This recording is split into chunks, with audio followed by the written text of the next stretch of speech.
Mēs turpinām lasīt 3. nodaļu vēstulē Kolosiešiem. Un būtībā tāda svarīga tēma, kas varbūt tā netika pagājušajās reizēs tā varbūt līdz galam arī izcelt un pieminēt pienācīgi, ir tas, ka tur, kur ir izdomāta ticība un izdomāta dievkalpošana, tur ir arī izdomātie labie darbi, kas patiesībā nemaz nav nekādi labie darbi. Tas visos laikos tā ir bijis. Šeit, piemēram, īpašie darbi bija kaut kāda askēze un miesas mērdēšana un pazemība un tam līdzīgas lietas, miesīga atturēšanās. Apostols Pāvils to visu sauc par pašizdomātu dievkalpošanu. Savukārt tur, kur ir skaidra mācība, tur seko arī skaidri darbi, kas, protams, ir saskaņā ar Dievu bauslību. Ar to Dievu bauslību, kas nav šī rituālā jūdu tautai saistošā bauslība, kas bija caur Mūzu pavēlēta, bet šī morālā bauslība, kas ir 10 baušļi, ja mēs tā varētu teikt, tas ir arī mūsu labo darbu pamats. Un tāpēc arī Pāvils to īpaši arī parāda. Iepriekš šo te maldu mācību, kurai iepretī arī pašizdomāt dievkalpošanu, pašizdomāt darbi, un viņš sludina šo Kristus evaņģēliju, šo žēlastību, kas mums Kristū dāvāta, caur Kristus nāvi un augšām celšanos, kur viņš būdams patiess Dievs un patiess cilvēks, ir atnesis mums visu dievišķo pilnību, un tad šī dievišķā pilnība mūs ved atpakaļ pie kā? Pie Dieva baušļiem.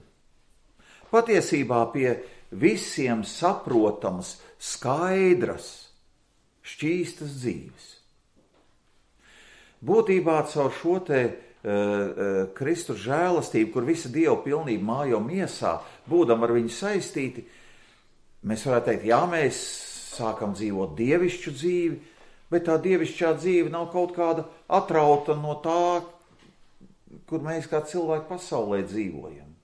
Tas nav kaut kāds izdomāta, kaut kāda dzīve, piemēram, aiziet par mūku vai kļūt par askētu, vai, es nezinu, baznīcas pirmsākumos visādas savādas lietas bija, cilvēki gāja tuksnesī, un tur bija tie antīko celtņu drupas, un tur bija tie stabi, un tur bija tie stilīti, kas sēdēja visu savu mūžu, tā staba galā viņš sēdēja.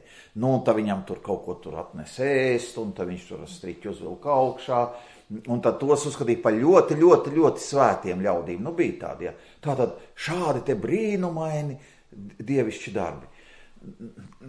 Pēdiņās dievišķi. Apostols ne par ko tādu nedara, viņš ved atpakaļ pie vienkāršām lietām.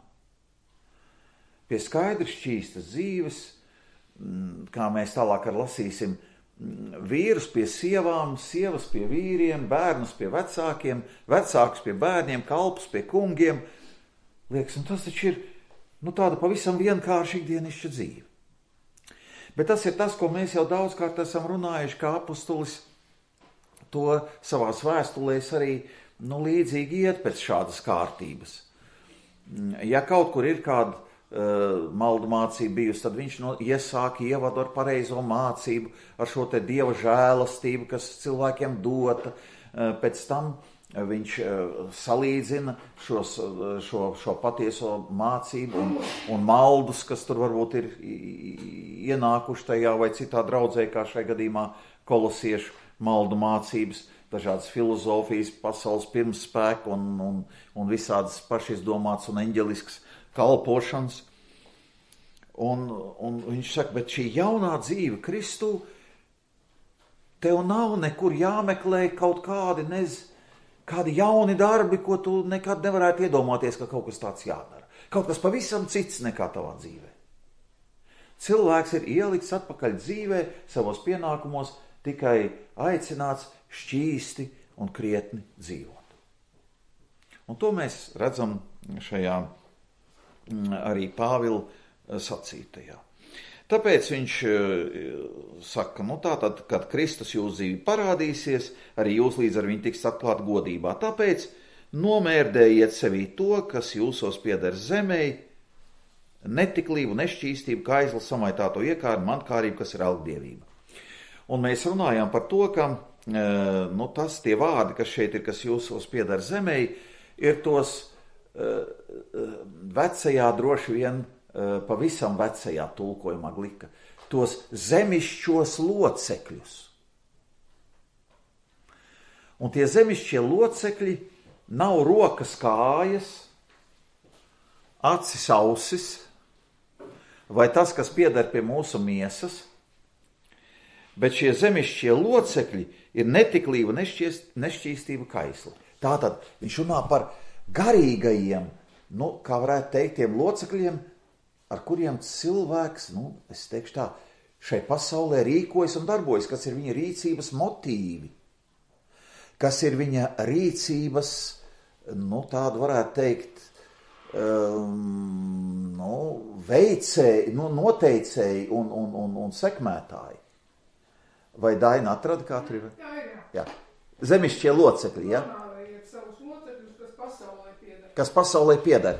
Jā, bet tur nav runa par rokām, kājām, bet viņš tālāk uzskaita viņus. Tāpēc, ka tāpat kā šie fiziskie locekļi, tie pat nav zemišķie tādā ziņā, bet šeit ir tie, kas mums šai pasaulē liek darboties, kas ir tas, kas mūs virz grēcīgā daba, caur grēcīgo dabu, kur ir viss šīs lietas, gan mantkārība, gan samaitātā iekāra, nešķīstība, kaisla, netiklība. Tas ir viss tas, kas cilvēku bīda. Lai cik augstu viņš būtu uzkāpis, kā mēs kādreiz redzam, kā cilvēki, viņa motīvi, pat tādi, kur ir lielus varas augstumus sasnieguši. Galu galā, tas ir tas, kas viņus virza bieži vien. Mantkārība, godkārība, kaisle un viss citas lietas. Tātad šeit apostols saka, nomērdējiet to visu. Šos jāteic, motīvus, kas visu pasauli kustina un grēcīgo pasauli kustina un nosaka viņas rīcību, to nomērdējiet. Neļaujiet tam, nebarojiet to. Protams, mēs redzam, ka acīm redzot šiem kolosiešiem, kas bija šajos maldos vesti, šīs lietas bija raksturīgas. Arī kristiešiem. Jo grēcīgā daba jau mūsos paliek. Viņi jau nepazūd. Un tāpēc viņš saka, nomērdējiet. Tā visa dēļ nāk Dieva dusmas par nepaklausības dēliem, mēs lasām tālāk. Un tajā visā arī jūs kādreiz staigājāt, kad tā dzīvojāt. Tātad šīs lietas vēl ir dzīvas pie kristiešiem. No ikdienas, acīm redzot, tad ir šī ikdienas cīņa ar viņām, kur ir, kā Luters katehismā teicis, ikdienas caur grēka nožēlu mūsu vecajam Ādamam mūsos jābūt nonāvētam, un jaunajam cilvēkam ir jāceļas augšā. Šeit apostolis tālāk saka, tad atmest šīs, nomērdēt šīs lietas. Un te ir no sākuma ir tās dziļākās, netiklība, nešķīstība, kaisli, bet tālāk ir izpaudumi. Viņš saka, tagad atmetiet šo visu dusmas, nesavaldību, ļaunprātību, zaimošanu, neķītras runas, kas nāk no jūsu mutes, nemelojiet citam un novelciet kā drānas no sevis veco cilvēku līdz ar viņa darbiem. un apvelciet atjaunoto cilvēku, kas ir atjaunots saprašanā pēc radītāja tēla.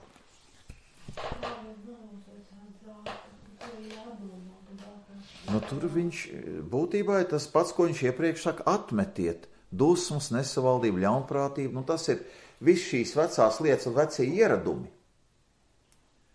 Viņš saka, velciet tos nost, tos neņemiet tālāk līdzi. Šeit ir tāds nopietnas arī kristīgās dzīves, es domāju, jautājums, kā mums to īstenot. Jo viņas jau ir tā iezīdušās mūsos, kā pirms mēs esam vēl paguvuši apdomāt. Tad viss šīs lietas, kas te ir dusmas, nesavaldība, ļaunprātība, zaimošana, neķītras runas, ja cilvēks ir ar kaut ko tādu saradis, tas viss viņam, viss ir iekšā. Jāteic tā, nav cita veida, bet šis pats ir ļoti labs veids. Katreiz, kad mēs to pieķeram, kā tā mēs sevi pieķeram pie tā. Labi, mēs esam sadusmojušies, ātrsirdībā kaut ko izdarījuši, pateikuši. Paiet stunda, labi, diena paiet. Un mēs saprotam, nebija pareizi. Ko mēs darām? Sūdzam Dievu. Sūdzam Dievam un zinām, ka tikai evaņģēlijs ir tas spēks, kas uzvar grēku. Vajag arī to. Arī to vajag, jā, protams. Tālāk, varbūt mēs to jau nākam reizi. Piemēram, cilvēks ir pieradis, kaut ko lamāties. Tāds piemērs praktisks. Un viņš jau pagaidām, šis kristietis, kā tad es tā, vakar izrunājos. Labi, diena pagājusi. Pēc tam, varbūt viņš sev pieķer pēc stundas jau. Bet uzreiz, tikko tu atceries to, uzreiz sūdz to. Kristus dēļ lūdzu, lai tas tiek piedots, izdeldēts. Nākamreiz tu jau sev pieķers nākamajā mirklī, kad tu to būsi pateicis vai izdarījis. Un vēl, ja tu būsi jau trāpījis tuvāk, tad nākamreiz jau tad, kad tas tev lauzīsies uz āru, vēl tu nebūsi pateicis, jau tu būsi to Dievu priekšā licis sūdzējis. Un tad, kad tas ir tik tuvu trāpīts, tad tas atlaiž. Ne jau tā, ka nevarētu būt nekad atkal kaut kāda tāda precedenta, bet atkal tad jālieto tās pašas zāles. Neko citu. Tas pats tur ir ar visu šo te, ar tām lietām, kas ir visādas zaimošanas un neķītas runas. Un kas ir šī zaimošana? Šī zaimošana jau ne tikai ir tāda Dieva zaimošana, jo zaimošana ir būtībā šai gadījumā kaut kāda melīgas liecības došana par cilvēku arī, tādā ziņā arī. Tā ir šī vārda, tāda plašākā nozīme. Ja? Jo, tādā ziņā, ka kāds tur zaimotu vai lādētu Dievu vai kaut kas tāds, un tas nebūtu iedomājums kristīgā, bet šeit ir zaimošana plašākā nozīmē, kur cilvēki kādu saprunā vai nepatiesu liecību dod, vai tad tādā ziņā tam cilvēkam neaizstāv viņu un neskaidro visu par labu, bet tikai par ļaunu. Kā lūdzu? Kā jūs gribat no viņa aizstāvēties? Un tad kā jūs aizstāvēsieties?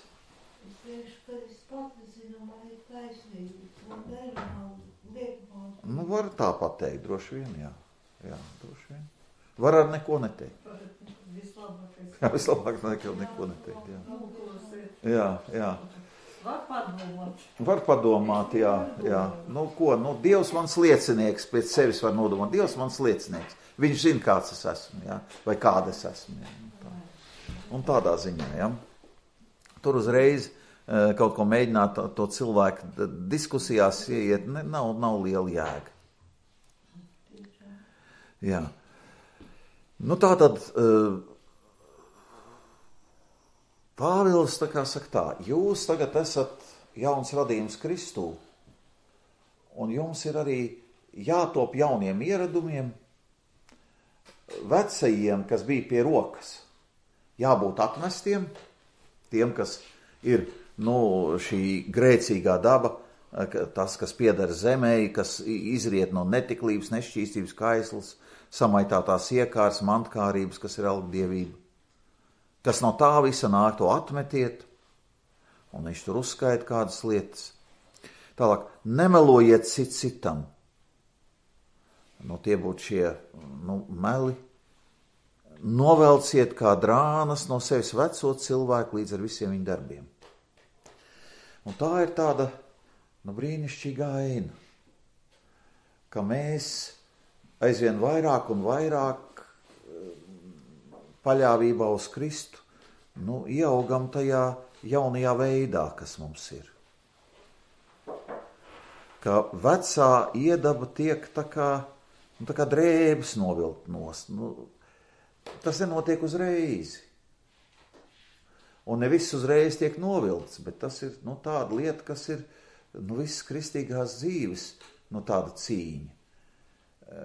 Ka tajā netērpties, tajā kādreiz kaut kas gadiem velkas līdzi, bet tomēr pamazām tas tiek tā kā novilkts.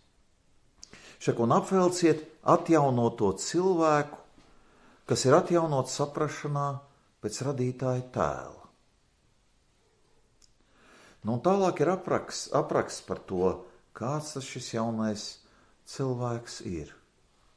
Būtībā viņš tā varētu teikt, pēc šī Kristus tēla un Kristus veida tiek veidots. Jo te ir teikts, apvelciet atjaunoto cilvēku, kas ir atjaunots saprašanā pēc radītāja tēla. Tātad, kāds ir Dievs? Kā viņš ir cilvēku radījis pēc sava tēla un līdzības? Un šī ir viena no tām vietām, kas tam pieskaras. Bieži vien ir šis jautājums, kas tad ir šis Dieva tēls un līdzība, pēc kur cilvēks ir radīts? Ko viņš sevi ietver? Un kaut kur mēslē korintiešiem un atjaunojieties, man liekas, tas bija korintiešiem, varbūt citur, bet Pāvils raksta svētumā un taisnībā. Tātad divas lietas viņš pasaka, svētumā un taisnībā. Šeit Pāvils uzskaita vairāk lietas, kas ir īsti cilvēciski labas, kas nāk no šī radītāja tēla. Vēl tas nav pilnīgi izveidojies, bet mēs esam šajā skolā, šajā mācībā, atjaunojamies šajā saprašanā. Tas nav kaut kas tāds, ko mēs reiz pa visām reizēm saprastu un tāpēc varētu uzreiz piepildīt. Nē, visu laiku ir ko nožēlot, ko novilkt, ko atmest. Un ir atkal ko uzvilkt, kaut gan tev jau likās, ka tu jau varbūt to esi jau uzvilcis iepriekš, bet pēkšņi izrādās, ka kaut kā tas tā nenotiek. Tā līdz galam tas ir pašam katram savā cīņā jāizprot un jābūt, bet mēs saprotam, ka šis radītāja tēls šajā mīlestības pilnajā un piedošanas pilnajā dzīvē,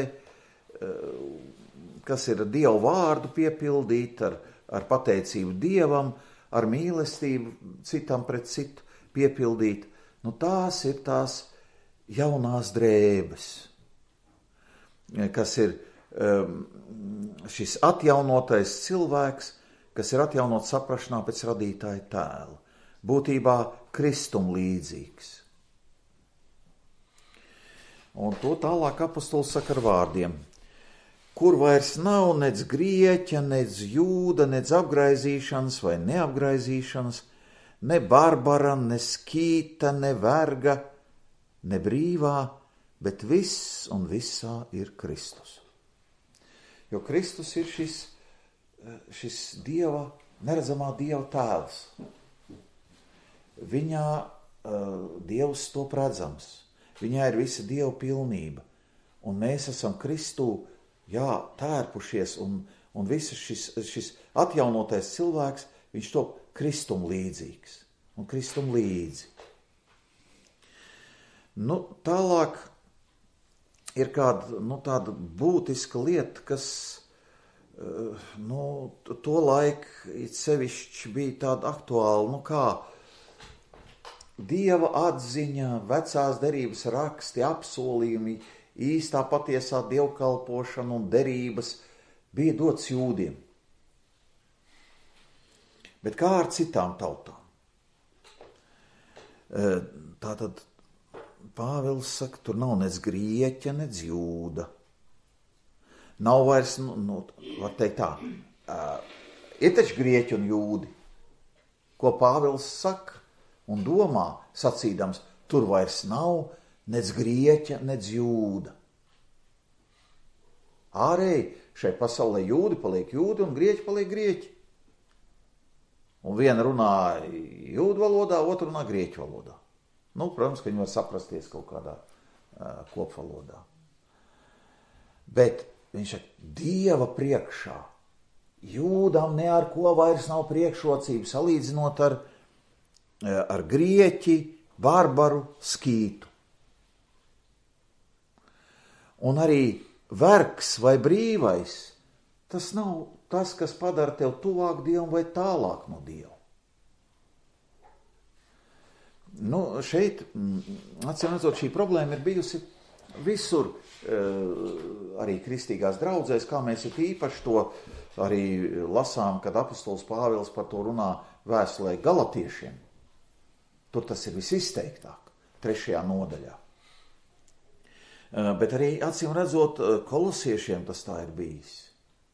Kā šī izpratne par Kristu nav par viņu darbu bijusi nepilnīga un daudzas lietas, kurām nevajadzētu būt kristīgā draudzē attiecībās starp brāļiem un māsām, viņas tomēr ir līdzi nākušas. Kristīgā draudze, tur, kur ir tiešām tā, kā mēs to saprotam, kas turas pie evaņģēlijas skaidrības. Mēs redzam, ja cilvēki dzīvo šo kristīgo dzīvi, tad nav zemais nav zems un augstais nav augstāks par viņu.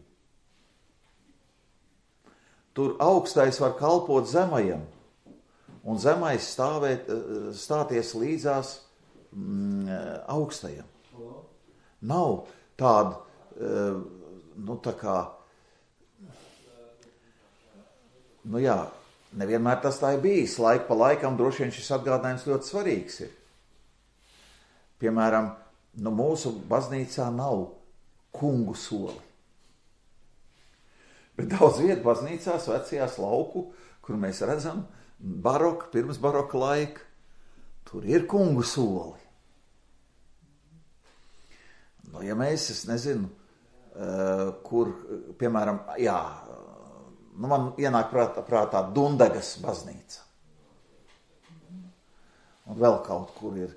Kur bija tas vesela loža? Nē, tā bija kaut kur Kurzemē. Kandavā apriķos. Jā. Pilnīgi tāda tā kā istaba aizstiklot.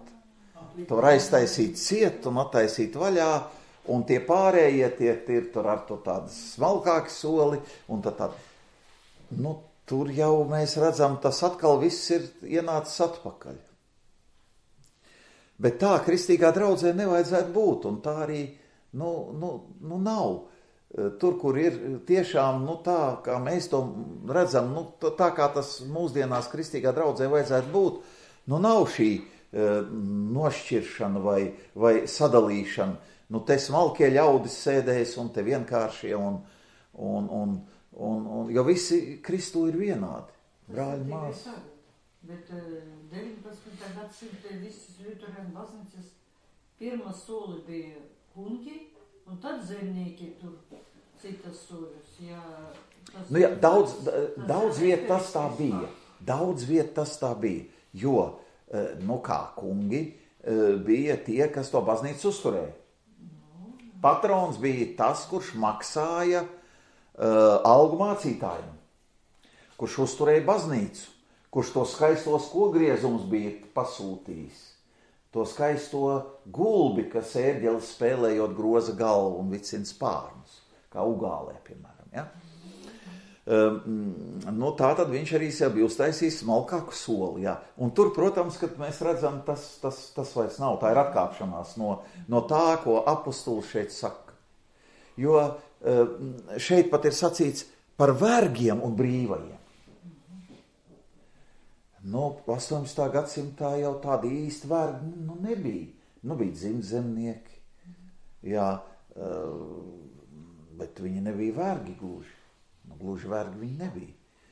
Un 16. gadsimtā zemnieks pat bija daudz brīvāks nekā, Katrīnas otrās laikā un pēc tam vēlāk, ja? Kas nāca ar tām īpatnībām, kas bija tās reformas pa visu Krievijas impēriju toreiz, ja? Ka tie dzimtzemnieki palika, tad tiešām absolūtismu laikā dzimtzemnieks palika kā vergs gandrīz. Bet pirms tam tā nebija.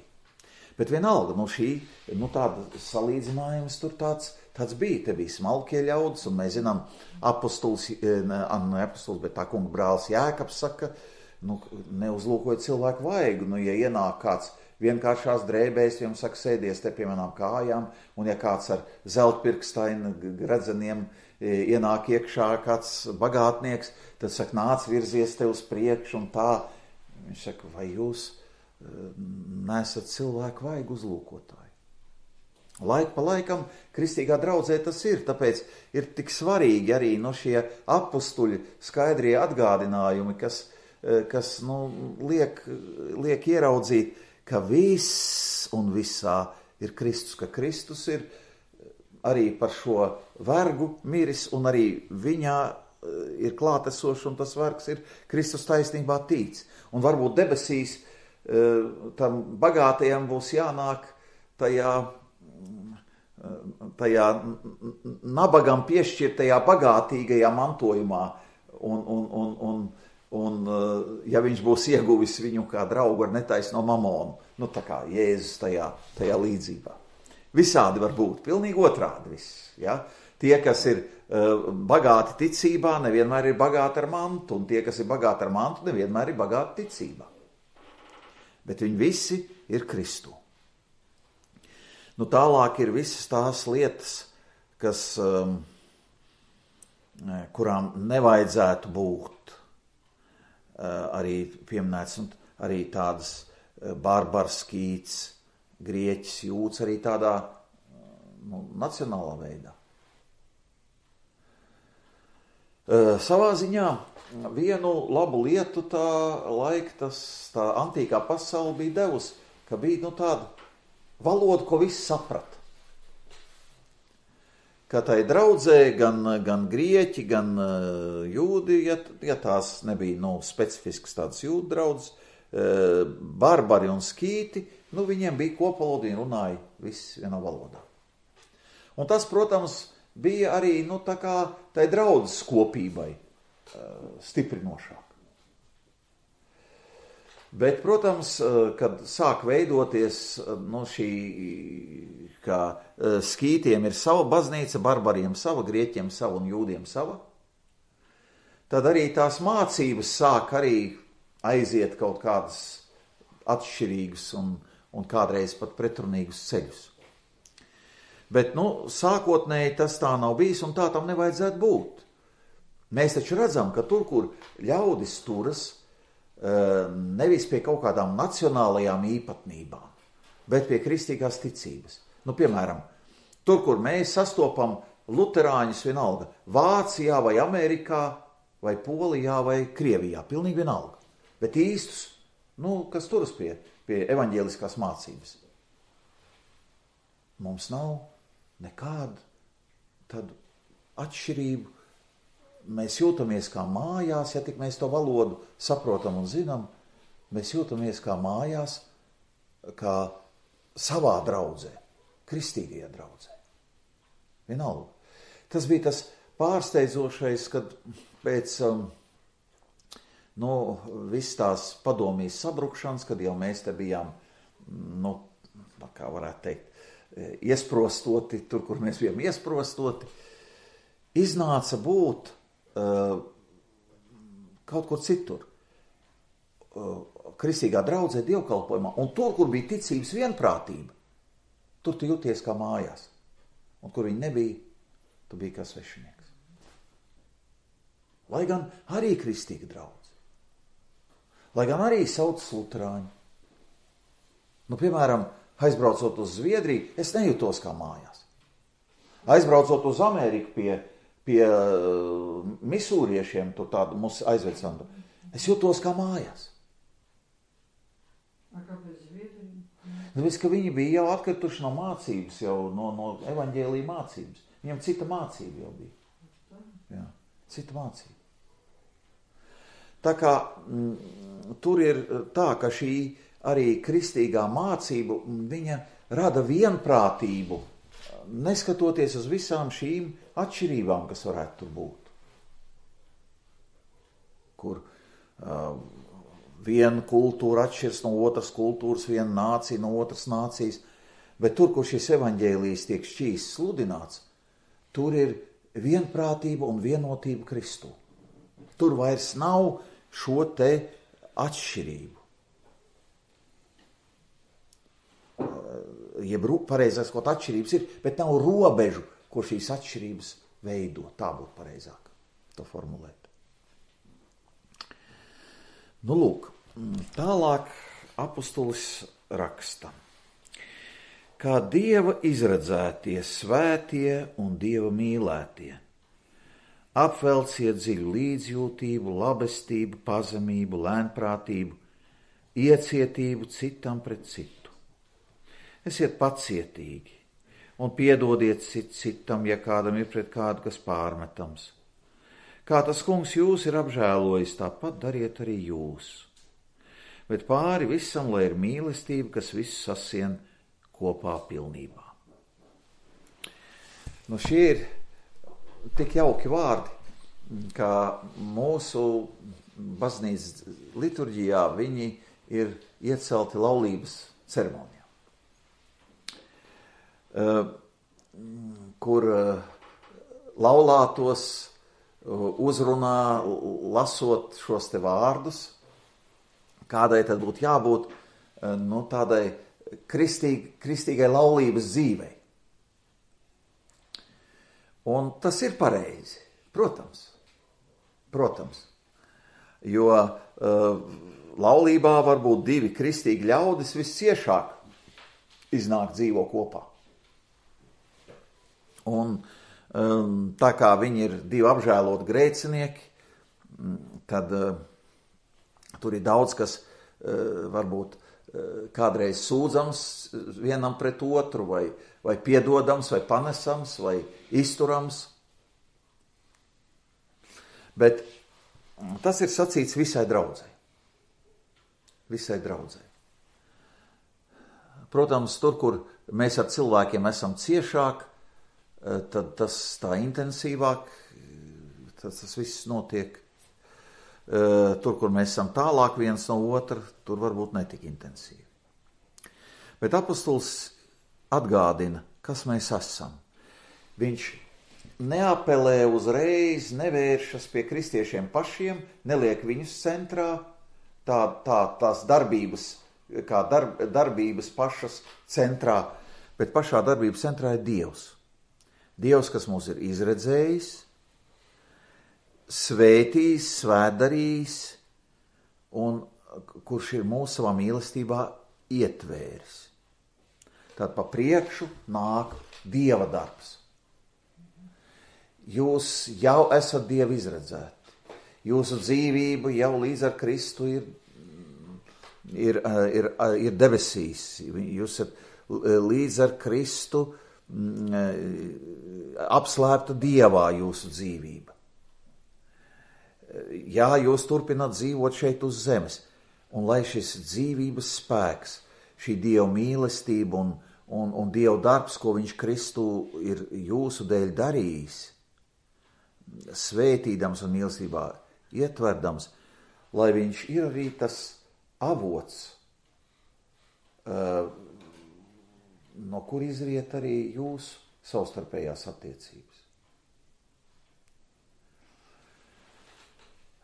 Un mēs redzam, kā šie Pāvila vārdi tālāk ved mūs šajā Dievam tīkamajā dzīvē. Apvelciet dziļu līdzjūtību. Nu, ja mēs... Un šī ir tāda lieta, kas laikam ir pats tā kā sākums un sākotnējā, ka mēs līdzi varam just un ciest.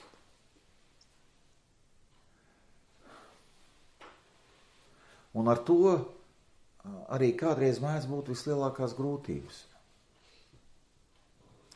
Nu, es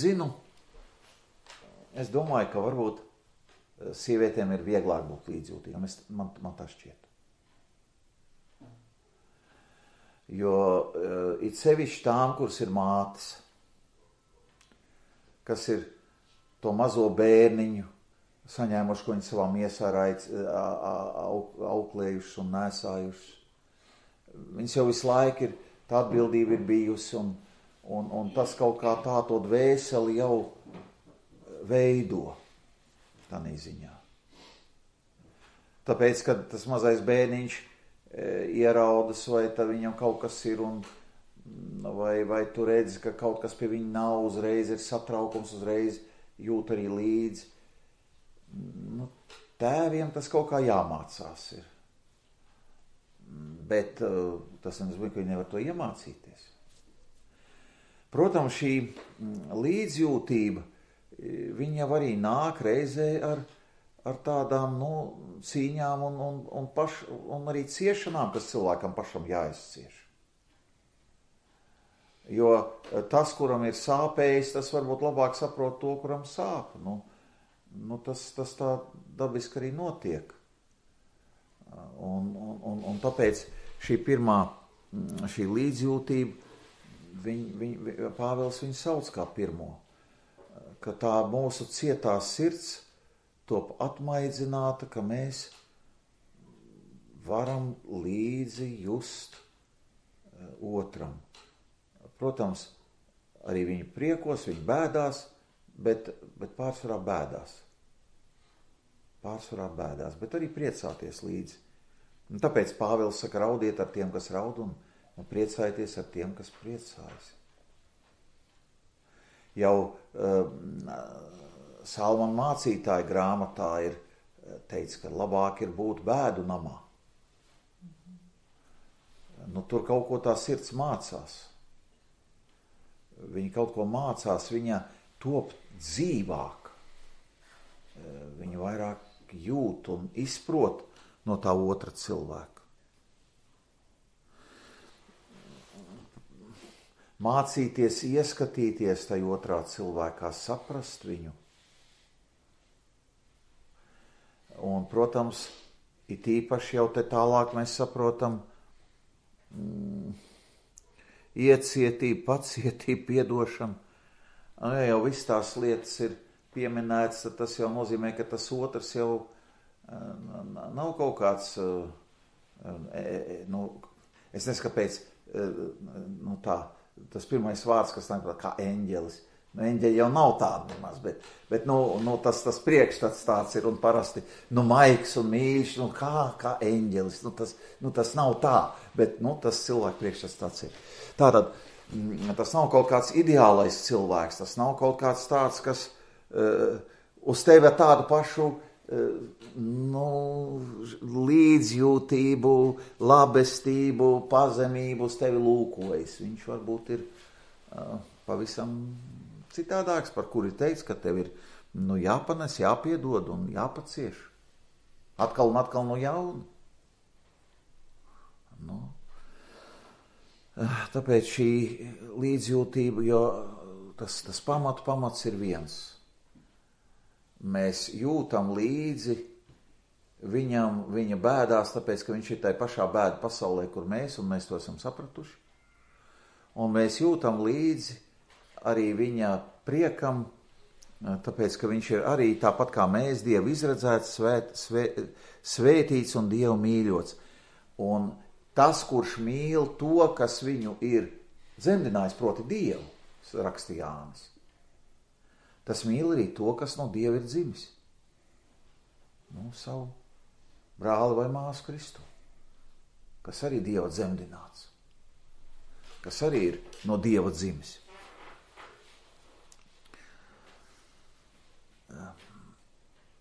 Labestība.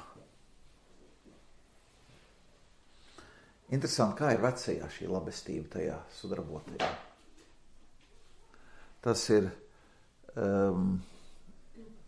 12. pantā dziļu līdzjūtību un labestību.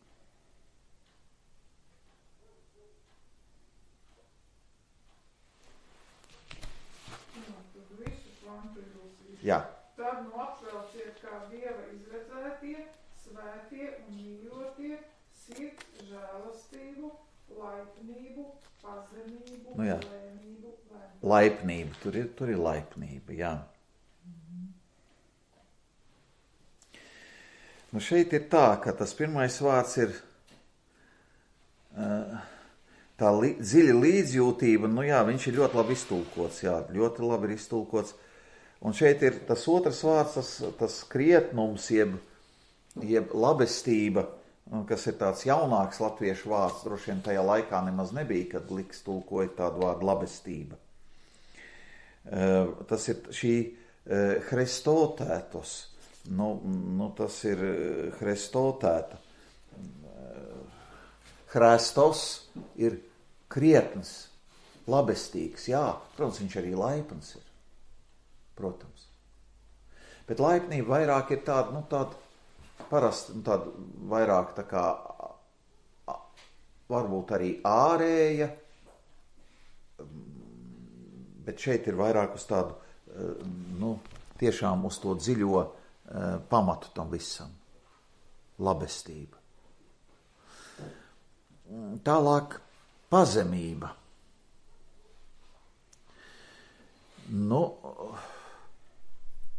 Pazemību jau mēs lasījām iepriekš.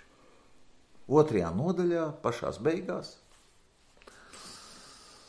Tas viss gan ārēji izskatās gudri viņu pašizdomātajā dievkalpošanā ar visu viņu pazemību un miesīgu atturēšanos. Tā pazemība pret pazemību. Viena pazemība tiek noraidīta, otra pazemība cildināt. Kāda tad ir šī atšķirība ar šīm pazemībām? Viena pazemība ir lepnā pazemība. Tāds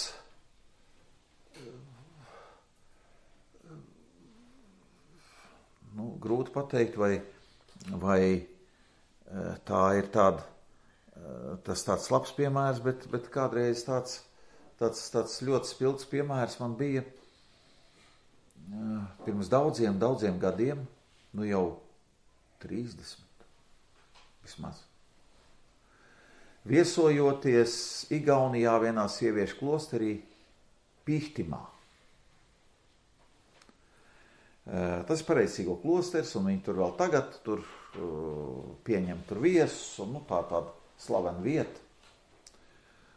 Un tur ir pirmo reizi, un laikam vienīgo reizi mūžā redzēju īstos tos varētu teikt, tos pareicīgo juroģivī, ko sauc, tie svētie muļķīši, vai, tā arī nevar tā. Tas ir drusku kaut kas cits.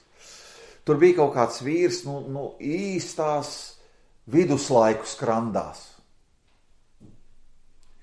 Nevis tādās, ka, piemēram, es noskranstu, vai Arnis, vai Andris, vai Jānis, tām drēbēm, kas tagad ir mugurā, vienkārši viņš pārvērst tos skrandās.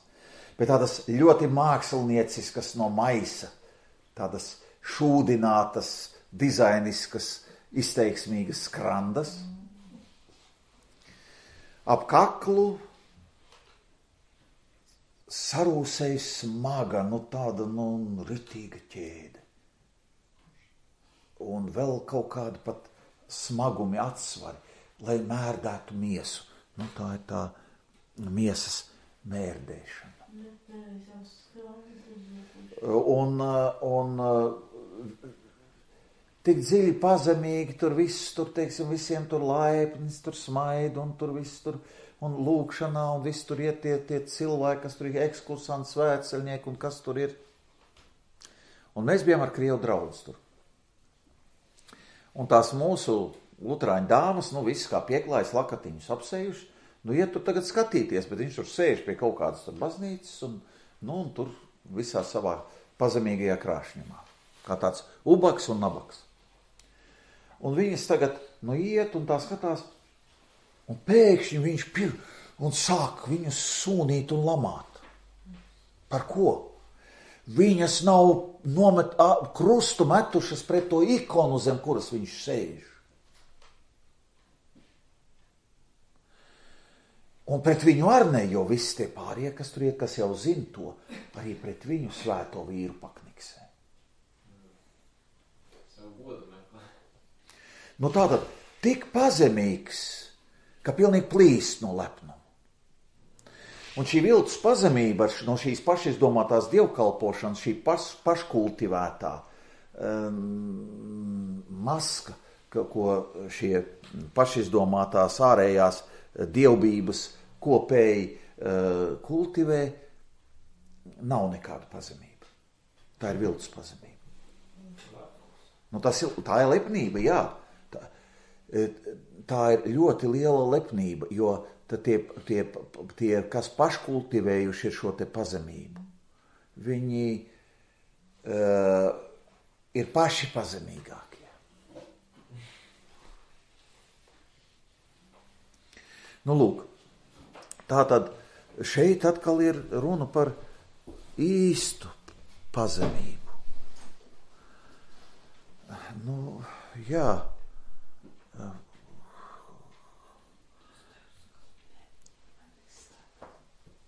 Tas ir, kad cilvēks pats par sevi augstu nedomā. Tāpēc tur ir šis vārds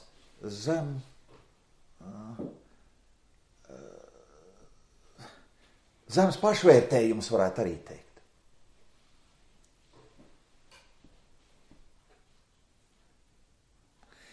Nevis tas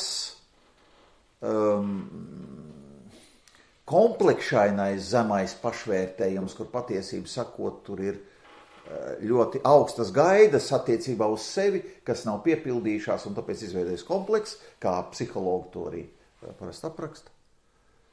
Bet kad cilvēks tiešām tik dziļi ir ieskatījies tajā otrā, ka ieraudzījis, ka tajā otrajā ir daudz un ļoti daudz tādu lietu, ar kuru tas otrs ir augstāks par viņu, bet viņš ir zemāks par viņu, par to otru.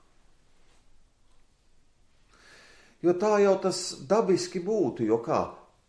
No ārpuses jau mēs otra cilvēka grēkus neredzam tik labi, kā viņš pats redz no iekšpuses. Bet savus mēs ļoti labi redzam no iekšpuses. Citu cilvēku grēki viņi ir apslēpti, tāpēc mēs no ārpuses skatoties viņus neredzam, bet savus taču mēs redzam. Tāpēc Pāvils citviet saka, turiet citu augstāku par sevi. Bet tas, kur mēs gribam otru vai zaimot, vai apsūdzēt, vai kā, viņš jau izriet no mūsu pašu augstprātības un paštaisnības. Nu, kā tas var būt pie pazemīga cilvēka? Jau nē. Pie lepnām. Tur atkal mums ir ko sūdzēt. Tur atkal mums ir ko atzīt. Dievu priekšā celt. Tad nedomāt par sevi augstu. Šis tapēnofrosinē ir, kā varētu teikt, tas zemes vērtējums par sevi. Ka, nec kāds jau es izcilnieks neesmu tajās lietās, tā varētu teikt. Līdz ar to, tad arī, ja tu par sevi nedomā augstu, tu arī pret otru tā kā ar lielāku panesības kredītu būs, jā, ar lielāku pacietību, jā. Neiedegsies tik ātri dusmās, un ja tu pats sevi redzi, līdzi tādu pašu, jā, iecietību citam pret citu. Un tālāk viņš ir, kā Dievs pret jums ir tāds pats. Būtībā tam visam pamatā ir tas, ko Dievs pie jums ir darījis. Kristus ir pazemojies, būdams Dieva dēls, kurā mājo visu Dievu pilnību miesā. Noliecies zemāk par viszemāko tā, ka pat vergs viņā ir tapis pielīdzināts savam kungam. Viņš iežēlojies par mums, kur, droši vien tā cilvēciski domājot, kāpēc, par ko tad? Par kādiem nopelniem? Ne par kādiem. Tur nav, viņš mūs mīlēja un mīl nevis par kaut ko, bet tāpēc, ka mīl. Un tāpēc, ka iežēlojas. Tāpēc, ka viņš tajā cilvēkā, kurš citu acīs un citi arī, kurus viņš redz tā paša cilvēka acīs, nav diezko vērtīgi, bet viņš redz katru savu atpestīto kā brīnišķīgu dārgu pērli, kuras dēļ viņš atdod visu. Tur līdzi Kristum augdam un veidodamies. Iecietība, pacietība. Redziet, kā viņš iet gandrīz par tādiem pussolīšiem, ja, tādiem, cik līdzīgas tās lietas ir, un tomēr katrā ir kaut kāda tāda atšķirība, kas kaut ko parāda. Iecietība, tas ir, kur citi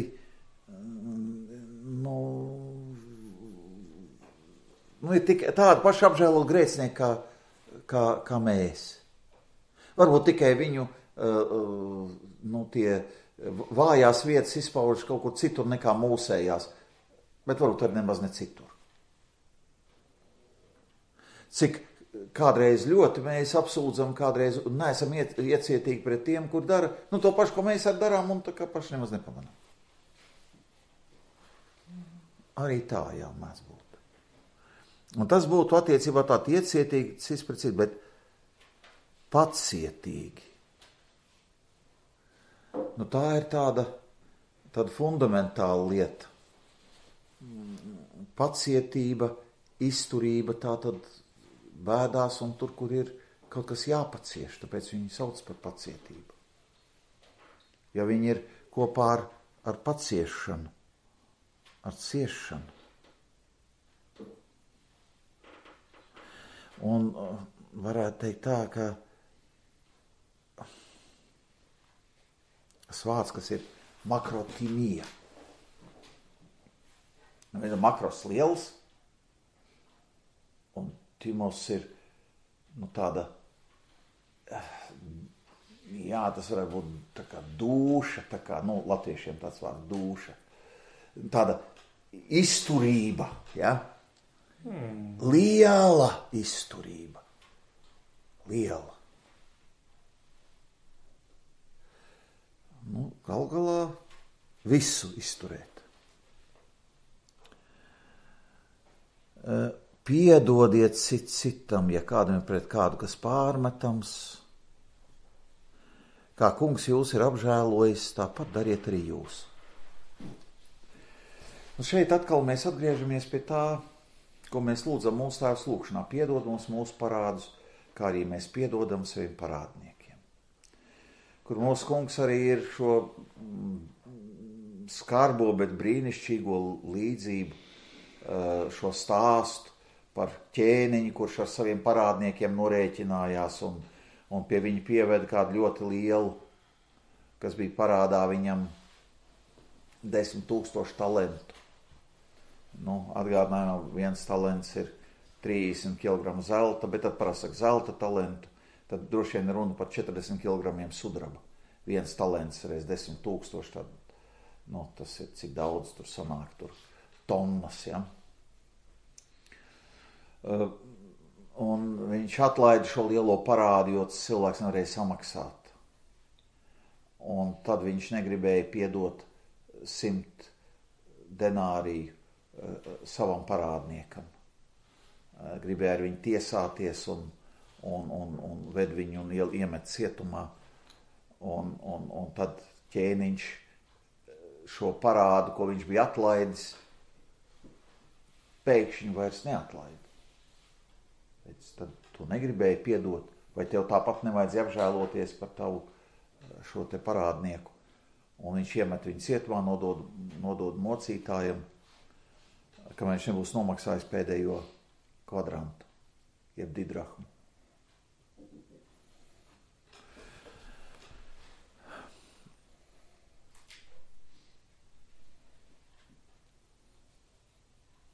Bet pāri visam, lai ir mīlestība,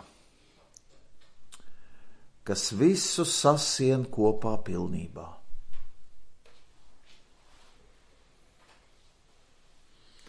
Kas ir pilnības apvienojums.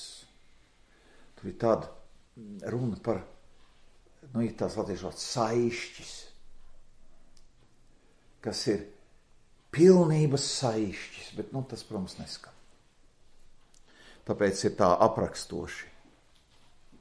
Kā ir tajā vecajā, ja mēs pastamies, tas pāri visam tam ir? Pilnības saite. Pilnības saite.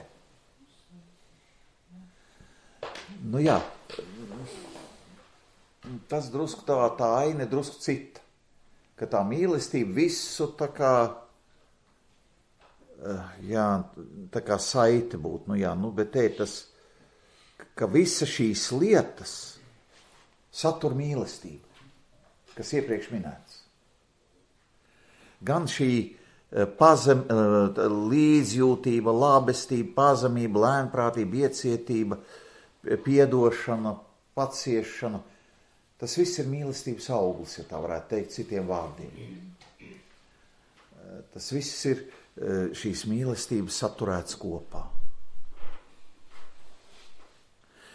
Jūsu sirdīs, lai valda Kristus miers, tam jūs esat aicināti, lai kļūtu kā viena miesa, un esiet pateicīgi.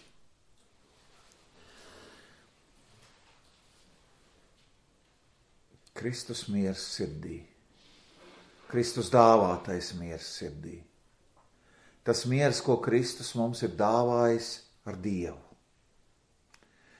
Dieva dusmas remdēdams, mēs atkal un atkal atgriežamies pie evaņģēlija pašas sirds. Kā mums ticība attaisnotiem ir miers ar Dievu caur Jēzu Kristu mūsu kungu. Ka mums vairs nav nekādas pazudināšanas. Ka Kristus jau visu ir izdarījis, lai mums būtu šis miers ar Dievu, lai viņš valda jūsu sirdīs.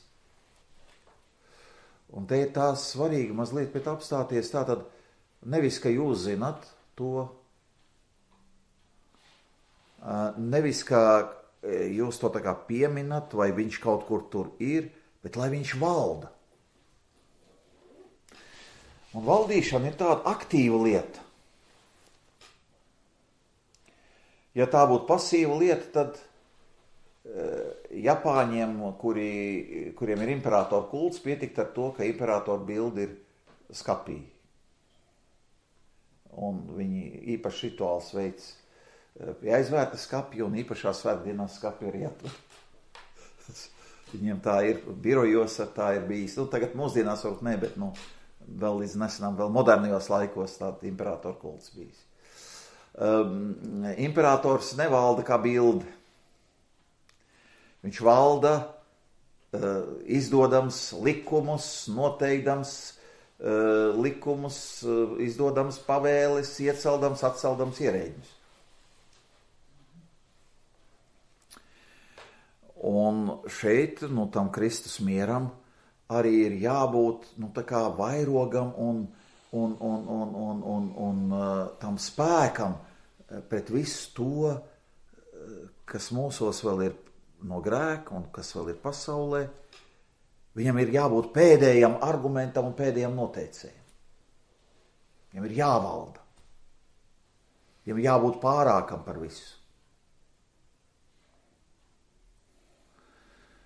Un tas uzreiz atkal parāda, ka kristīgais cilvēks ar savu darbošanos un savu pašu izkopšanu un tādām lietām, kas tagad ļoti modernas kādreiz ir, ka viņš tomēr stāv zem šī lielā, brīnišķīgā Dieva mīlestības spēka un Kristus dāvātā miera. Tas ir tas, kas ir vienmēr viņa spēka avots un tas, no kā rodas šie mīlestības augļi. Kur šī ticība arī ir auglīga un darbīga mīlestībā. Un lai tas notiktu,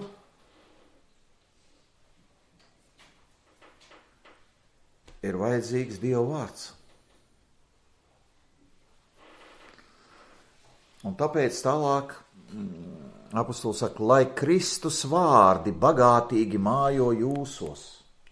Pamāciet un pamudiniet citu gudrībā ar pateicību Dievam, dziediet savās sirdīs psalmus, himnas un garīgas dziesmas. Un visu, ko vien jūs darāt vārdos vai darbos, visu dariet Kunga Kristus vārdā, caur viņu pateikdamies Dievam Tēvam. Redziet, Kristus vārdi, lai bagātīgi mājo jūsos. Tas nozīmē, ka Epafra, viņu mācītājs, ir šos Kristus vārdus viņiem sludinājis.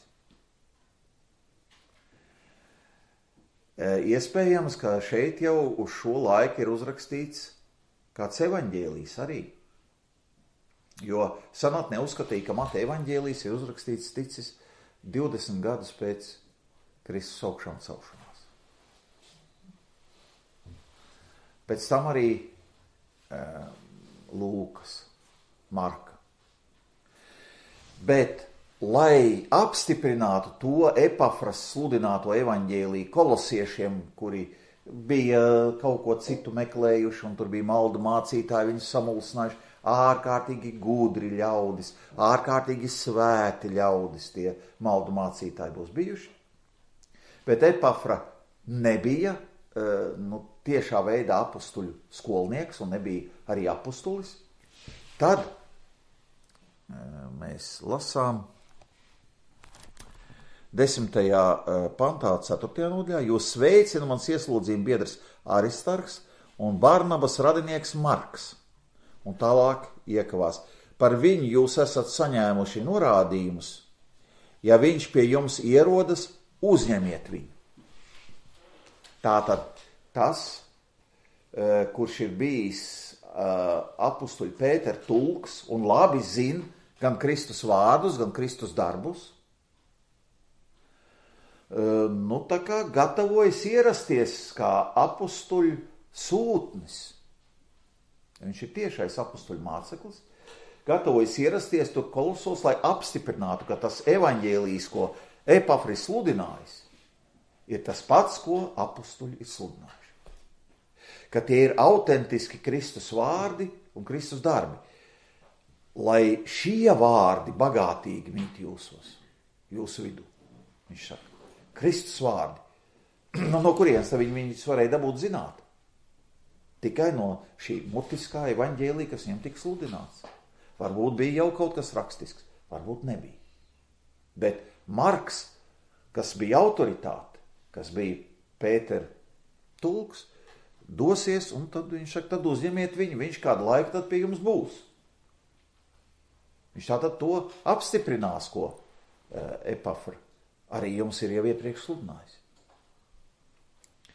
Tāda visa pamats ir šie Kristus vārdi.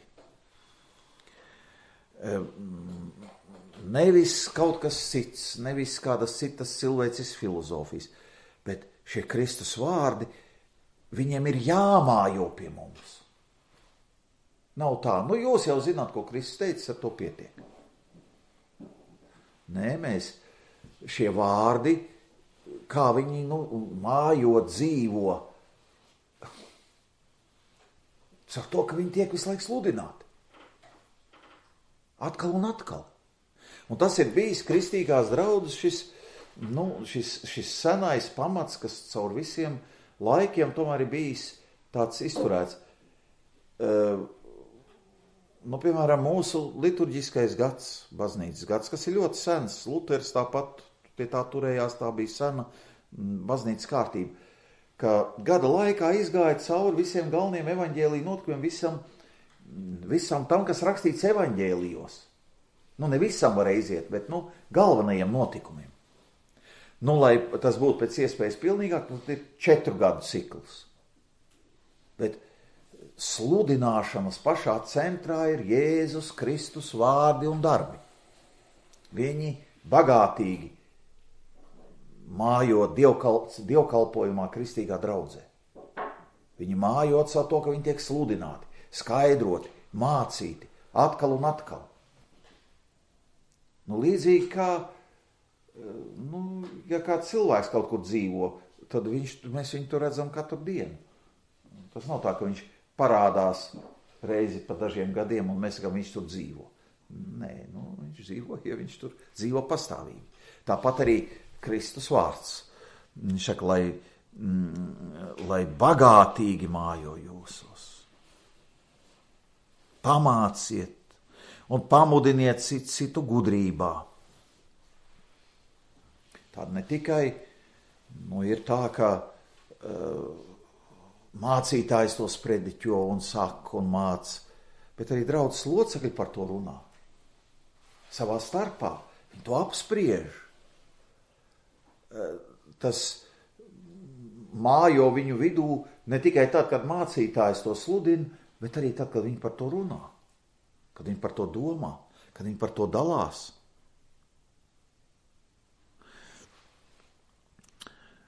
Ar pateicību Dievam dziediet savās sirdīs psalmus, himnas un garīgas dziesmas.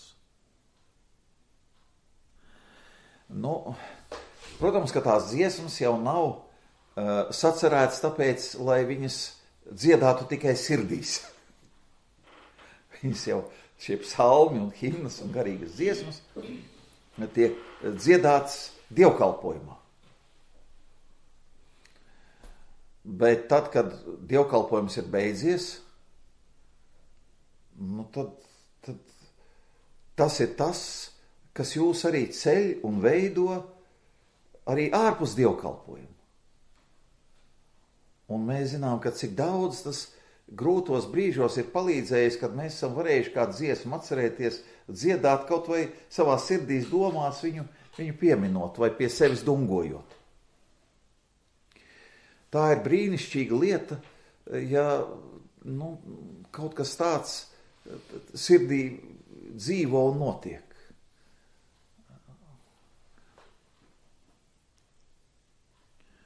Te mēs redzam, cik ārkārtīgi liela nozīme ir arī dziesmām, baznīcas dziesmām.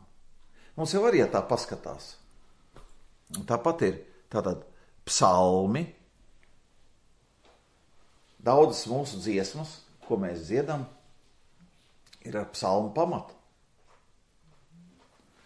Kādreiz pirmās luteriskās dziesmu grāmatas bija, kā mēs to zinām, tātad atsevišķi psalmi, tikai pārlikt tādā valodā, kas būtu latviski vai citā valodā dziedams. Tad ir atkal dziesmas, kas ir sacerētas kā mācības dziesmas un kā slavas dziesmas, proti himnas. Un mācības dziesmas ir tā sauktās garīgās dziesmas. Piemēram, Luters ir sacerējis tos 10 baušus devis Dievs, par visiem 10 baušiem. Vai par mūsu Tēvs debesīs. Dziesma. Lai pārdomātu, lai pamācītu, lai tas ieiet dziļi mūsu sirdī, jo jāteic tā, ar dziesmu, ar mūziku, visas lietas daudz dziļāk ieiet cilvēku sirdī. Un, protams, himnas, kas ir šies slavinājuma dziesmas, mēs redzam, ka tās apmēram visas tās pašas jau tie paši garīgos dziesmu žanri, ja tā varētu teikt, ir arī mūsu dziesmu grāmatā. Ir arī mūsu lietojumā, ikdienas dievkalpojumā un arī mājās un ikdienā. Tātad Dieva vārds un Dieva vārds sludināts, mācīts, izdziedāts. Slava un Dieva vārda patiesība izteikta dziesmās. No visām pusēm, no iekš un ār un visapkārt, tātad kristīgais cilvēks ar to tiek stiprināts.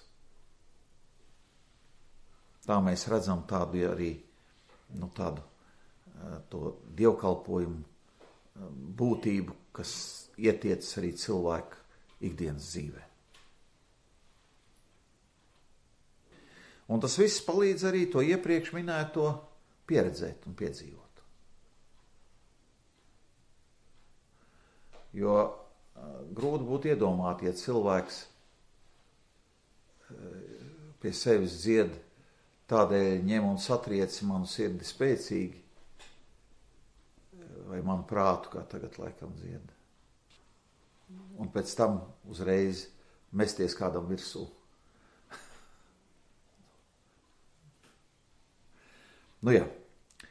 Tik tālu.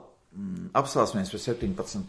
panta, visu, ko vien jūs darāt, vārdos vai darbos, jo tur mēs tad iesim arī tālāk.